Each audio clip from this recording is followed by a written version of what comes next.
Hi, I'm Evelyn. 4 years ago, I walked away from a marriage to a tech billionaire, taking 3 kids, a pregnant belly, and a hush agreement traded for freedom. I thought I had escaped for good until his wedding invitation arrived. And you know what? I showed up at that wedding, kids by my side, in front of hundreds of guests, just to ask him one simple question: why don't you want us? Before I share the full, unbelievable story of what happened next, drop a comment letting me know where you're watching from. Hit like and follow if you've ever gone all in for your family. Trust me, you'll want to hear what happened next. The morning fog rolled in from the Pacific, wrapping Carmel by the sea in its familiar embrace. I watched my 3 children chase sandpipers along the shore, their laughter cutting through the sound of crashing waves. Sophia, my 7-year-old, had her father's determined stride. The twins, Emma and Jack, stumbled behind her on their 3-year-old legs, collecting shells in their tiny fists. 4 years. That's how long we'd been hiding in plain sight in this artist's haven. This town where eccentricity was currency and nobody asked too many questions about a single mother with paint-stained fingers and children who'd never met their father. I was washing sand from Jack's hair when the mail arrived. Between the usual gallery notices and utility bills, a cream-colored envelope caught my eye. Heavy stock, gold embossing. My hands trembled as I recognized the law firm's return address. Inside, the invitation mocked me with its elegant script. Nathaniel Wren and Aubrey Lane request the honor of your presence. No personal note, no acknowledgement, just this formal announcement delivered through lawyers, as if I were a business transaction to be managed. My knees buckled, and I sank onto the kitchen stool, the invitation floating to the floor. "Mommy?" Sophia appeared in the doorway, her dark eyes, his eyes, studying me with that uncanny perception children possess. She picked up the invitation before I could stop her, sounding out the words slowly. "Nathaniel Wren! Mommy, that's Daddy's name!" The words hung between us like a blade. In 4 years, she'd never asked why other children had fathers who picked them up from school, who taught them to ride bikes, who showed up. But she remembered. Of course she remembered. "Why doesn't Daddy call us?" Her voice was small, careful, as if she'd been holding this question inside for years. I pulled her onto my lap, breathing in her salt and sunshine smell. "It's complicated, sweetheart." "Is it because we did something wrong?" The knife twisted deeper. "No, baby, never think that. You're perfect." That night, after tucking them in, I stood on my deck overlooking the bay. The wine in my glass remained untouched as I stared at the invitation illuminated by moonlight. Aubrey Lane, his assistant, my friend, the woman who'd held my hair back during morning sickness while assuring me Nate just needed time to adjust to the idea of fatherhood. 4 years ago, I'd been a different woman, a painter with a growing reputation, living in a glass house overlooking Napa Valley, married to a man who was reshaping San Francisco's real estate landscape with his tech innovations. The pregnancy wasn't planned. Nothing in Nate's world ever deviated from the plan. But I'd been foolish enough to believe love could overcome spreadsheets and IPO schedules. "We'll make it work," he'd said, his hand on my still flat stomach. "I just need to get through this launch." But as my body changed, so did he. The tender moments became scarce, replaced by late nights at the office and hushed phone calls.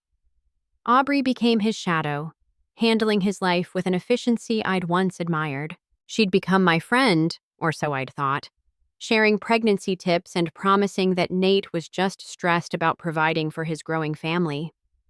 The night everything shattered, I'd driven to his office to surprise him with ultrasound photos. Twins, the doctor had revealed that day. My keycard still worked. The security guard waved me through with a smile. But as I approached his office, voices drifted through the cracked door. "I can't do this, Aubrey. I'm not ready to be a father. The timing is catastrophic for the company." "You don't have to be ready." Her voice was soothing, intimate in a way that made my skin crawl. "Just get through the IPO. After that, there are Options. She won't agree to that. She will if you frame it right. Or a pause, the sound of movement. You could always claim the stress affected your judgment, that the marriage was failing before the pregnancy. I pressed my hand against my mouth, fighting nausea that had nothing to do with morning sickness. Through the door's crack, I saw them, her hand on his chest, his face buried in her neck.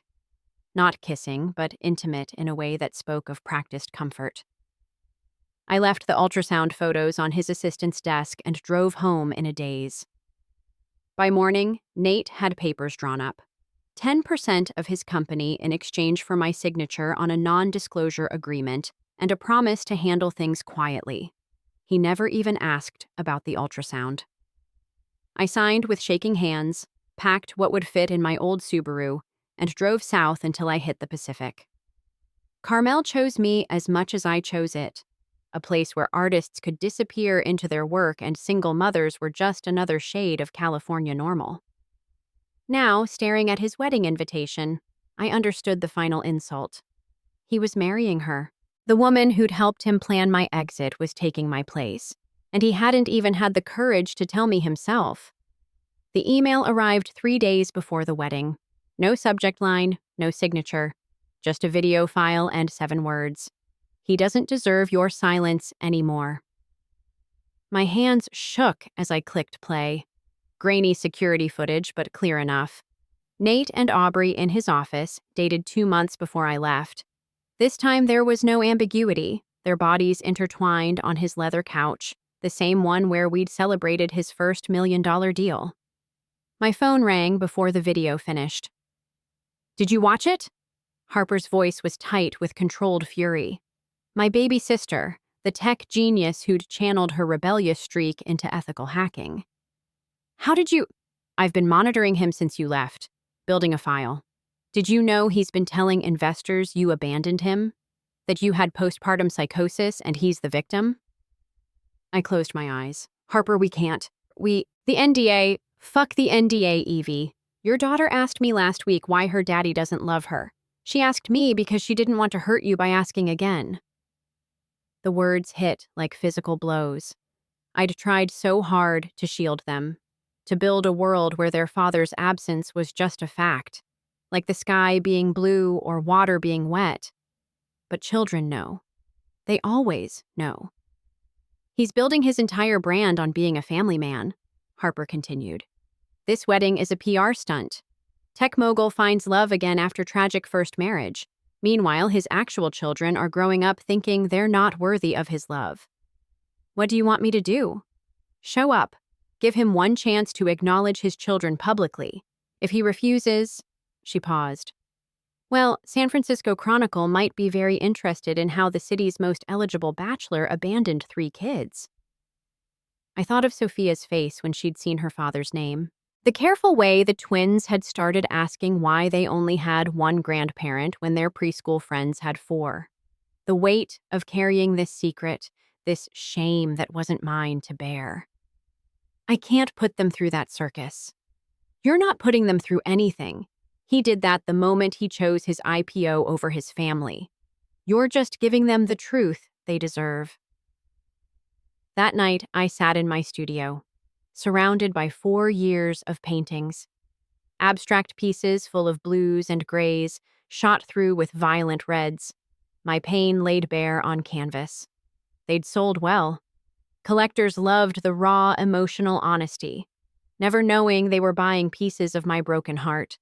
The children deserved better than a mother who painted her pain and a father who pretended they didn't exist. They deserved the truth, even if it was messy and complicated and would hurt before it healed. I picked up my phone and texted Harper. "We'll be there." The rented minivan smelled like coffee and goldfish crackers as we wound our way up Highway 101. Harper drove while I sat in the back between the twins' car seats, Sophia beside me with her face pressed to the window. "Are we going to see Daddy?" She'd asked this question 12 times since we'd left Carmel. "We're going to San Francisco," I said carefully. "There's something Mommy needs to do." Harper caught my eye in the rearview mirror. She'd arrived at dawn, her beat-up Tesla loaded with laptop bags and equipment I didn't want to know about. Backup plans, she'd said when I asked, just in case he needs encouragement to do the right thing. The city skyline appeared through fog, and my chest tightened. 4 years since I'd seen these buildings, these streets where I'd once belonged. Nate's company logo blazed from a downtown high-rise. He'd done well without the burden of family. The wedding's at his Half Moon Bay estate, Harper said, navigating through traffic. 3 o'clock ceremony, live-streamed for maximum PR impact. How do you know all this? Aubrey's been very chatty on social media. Dream wedding for a dream life, apparently. Her knuckles whitened on the steering wheel. She's wearing your grandmother's necklace in the engagement photos. I'd left that necklace in our safety deposit box, too numb to fight for anything beyond my children's immediate needs. Seeing it around her neck in those photos felt like grave robbery. Emma started fussing, and I reached for her favorite stuffed bunny. Almost there, baby. Where's there? Sophia asked, too perceptive for 7. I'd practiced this moment, but the words still stuck. We're going to a wedding. Someone Mommy used to know. We stopped at a small hotel to change. I'd brought the only nice dress that still fit, a simple navy sheath that had survived countless art show openings. The children wore their Easter outfits, Sophia in yellow, the twins in matching blue. You look pretty, Mommy, Jack said, patting my cheek with sticky fingers. Harper emerged from the bathroom transformed, her usual punk aesthetic replaced by a sleek dress and professional camera. For documentation, she said at my raised eyebrow. Pure documentation. The Half Moon Bay estate sprawled across manicured cliffs, white tents dotting the lawn like expensive mushrooms. Valets scurried between Teslas and Maseratis, while security guards checked lists on iPads. We're not on any list, I said as we approached. We won't need to be. Harper held up her press badge. San Francisco Arts Quarterly, here to cover the society wedding of the year. The guard barely glanced at it, waving us through. Money made people careless, assuming threats came from outside rather than from the past they'd tried to bury. I held the twins' hands as we walked toward the sound of string music and laughter. Sophia walked ahead, her yellow dress bright against the green lawn. My heart hammered as I recognized faces. Investors who'd dined at our table, society wives who'd claimed to be friends, all here to celebrate Nate's fresh start. Through the crowd, I saw him. Tailored suit, perfect smile, greeting guests with the charm that had once made me believe in forever. He looked exactly the same, as if the past 4 years had been mine alone to carry. Aubrey appeared beside him in white lace, my grandmother's pearls at her throat, and I had to turn away before the rage made me do something I'd regret. You okay? Harper touched my arm. I looked at my children, our children, dressed in their best clothes to meet a father who'd paid lawyers to make them disappear. Ask me after. The ceremony began with practiced perfection. White roses lined the aisle, the Pacific gleamed backdrop blue, and hundreds of San Francisco's elite filled the seats. I kept us at the back, the twins on my lap, Sophia pressed against my side. Ladies and gentlemen, the officiant began, we gather today to celebrate love's triumph over adversity. I bit my tongue hard enough to taste blood. Triumph. Adversity. As if Nate were some romantic hero rather than a man who'd traded his children for stock options. Aubrey floated down the aisle, radiant in couture that cost more than I'd made last year. The crowd murmured appreciation while photographers captured every angle. This was performance art, designed for Instagram and society pages. They'd reached the vows when Emma squirmed free from my lap. Emmy, no, I whispered, but she was already toddling toward the aisle, Jack following his twin's lead as always. I lurched after them, but Sophia was faster. She caught Jack's hand, then Emma's, leading them back with the competence of a child who'd grown up too soon. But as they turned, Sophia froze. She was staring at Nate, recognition dawning on her small face. I saw the moment he noticed her, the slight widening of his eyes, the way his perfect smile flickered. Daddy? The word carried across the silent crowd. The live stream cameras swiveled toward us. Phones appeared in hands like weapons. The officiant fumbled to a stop. "Daddy!" Sophia broke free, running down the aisle with the twins stumbling behind. "Daddy, it's me! It's Sophia!" 300 guests turned to stare. Aubrey's face went white beneath her veil. But I watched only Nate as his children ran toward him, arms outstretched, voices calling the name I'd taught them even when it burned my throat. He took a step back. That single movement broke something in me. I was moving before I realized it. Not running, just walking steadily down that aisle lined with roses and lies. "I'm sorry," Sophia was saying, her voice carrying clearly through the wireless mics. "I'm sorry if we were bad. We'll be good now, Daddy. Please don't go away again." The crowd had become a living thing, recording everything.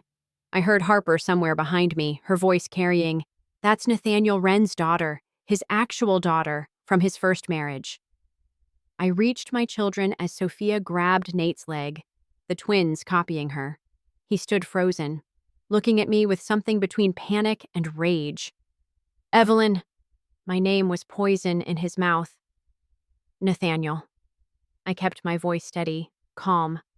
"Your children are talking to you." Aubrey made a sound. Not quite gasp, not quite sob. "You brought them here? To our wedding?" "My daughter saw her father's name in the news." I met her gaze steadily. "She's been asking for 4 years why Daddy doesn't call. I thought maybe today, surrounded by love and new beginnings, he might remember he already has a family." "This is a violation of our agreement," Nate hissed, trying to peel Sophia's arms from his leg without seeming cruel. The cameras caught every movement. "Daddy, why don't you want us?" Sophia's voice broke, and with it, any composure the scene maintained. The question hung in the air like an accusation. I watched Nate's PR mind calculating.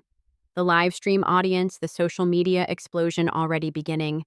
The investors watching their golden boy reveal his clay feet. But calculation took too long. Harper's voice rang out again. "Someone should ask why a man worth $2 billion lets his children grow up in poverty while planning a $1 million wedding." The crowd erupted. Aubrey yanked off her veil, mascara streaming. "You planned this, you vindictive—" "Actually," Harper appeared beside us, her phone raised. "I planned this." The video played on the massive screens installed for the reception slideshow. There was no mistaking what it showed. Nate and Aubrey, 2 months before I'd left, in his office.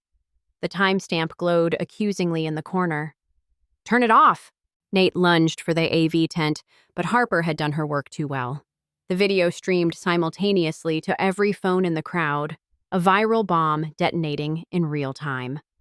That's fake," Aubrey stammered, but her face told the truth. "Everything's fake here," I said quietly. "The only real things are these children you both decided were too inconvenient to acknowledge." Sophia still clung to Nate's leg, but her grip had loosened. She looked up at him with those eyes, his eyes, full of a child's devastating clarity. "You didn't want us." It wasn't a question anymore. The twins, sensing the shift in energy, pressed against me. I lifted them, one on each hip, their weight grounding me in truth. "Mr. Wren!" A reporter pushed through the chaos. When had press arrived? "Is it true you paid your ex-wife to disappear with your children? Did you know about the affair?" Another voice called. "Was the NDA to hide adultery or abandonment?" Nate's perfect facade cracked. "Facade. This is a private family matter, which you made public," Harper interrupted. "When you built your brand on being a reformed family man while hiding 3 children like dirty secrets." Aubrey fled, her designer heels abandoned on the grass as she ran toward the parking lot. The officiant had vanished. Guests either filmed or fled, the wedding decomposing into social media fodder. "Sophia, sweetheart." I knelt beside my daughter. "Let go now." She looked between us, her father frozen in scandal, her mother offering escape. Her small hands released his leg. I wanted you to love me, she told him, her 7-year-old dignity more damning than any accusation. But Mommy says I don't need anyone to tell me I'm valuable. She took my hand and we turned to leave. Evelyn, wait, Nate's voice cracked. We can work something out. Privately. I'll have my lawyers. No more lawyers. I faced him one last time. No more agreements. No more silence. Your children exist, Nathaniel. They're brilliant and kind and brave, and they deserved better than a father who saw them as a PR problem to be managed. Harper flanked us as we walked back up that aisle, through the ruins of his carefully constructed image. Phones tracked our movement, but I didn't care anymore. The weight I'd carried for 4 years, the shame, the silence, the questions I couldn't answer, lifted with each step. Behind us, Nate's world imploded in real time. Wedding crash. Dad began trending before we reached the parking lot. His company's stock price would plummet by morning. Investors would ask hard questions about a man who could abandon his children so coldly. But I didn't look back. I had 3 children to get home, away from this circus I'd never wanted them to see. In the van, Sophia asked quietly, "Did I do good, Mommy?" I pulled her close, breathing through the tears. "You were perfect, baby. You've always been perfect." Then why?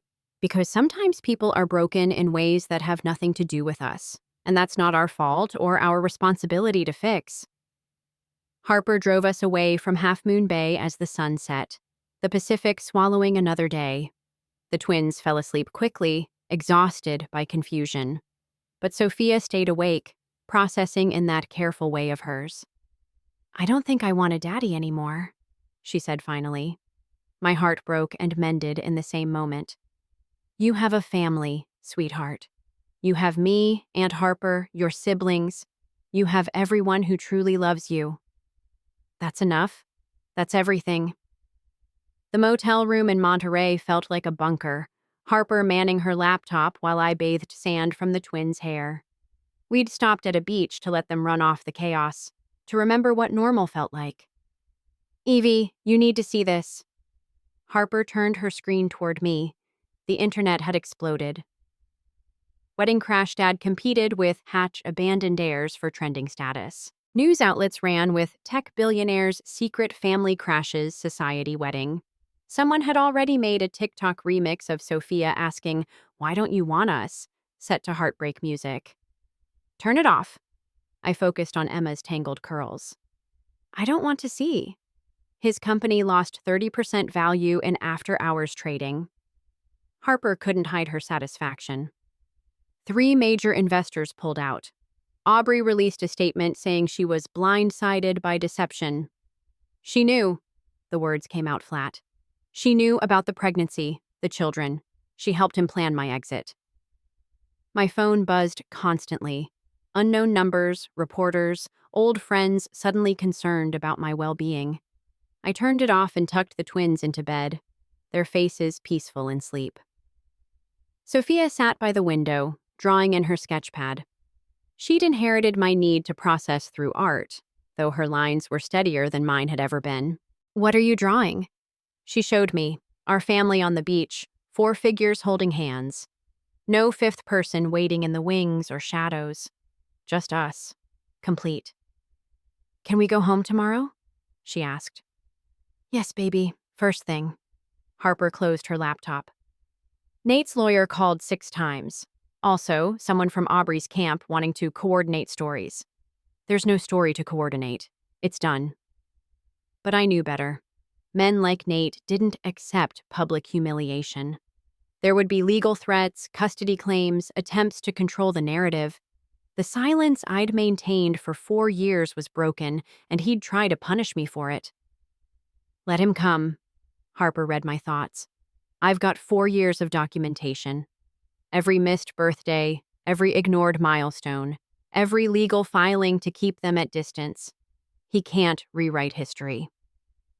That night, sharing a bed with all 3 children like we did during thunderstorms, I lay awake planning. The paintings in my studio would sell. Scandal always increased art value. I'd saved most of the hush money, untouched in an account for the children's future. We could weather whatever storm came next. Emma murmured in her sleep, burrowing closer. Jack's hand found mine, tiny fingers wrapping around my thumb. Sophia's breathing deepened, her sketch pad sliding to the floor. This was what mattered. Not the money or the reputation or the perfect life in glass houses. Just these three souls who trusted me to keep them safe, to tell them the truth, to teach them their worth didn't depend on anyone's validation. My phone, switched back on briefly to check for emergencies, showed one message from an unknown number. I'm sorry. N, 2 words. 4 years too late. I deleted it without responding and pulled my children closer.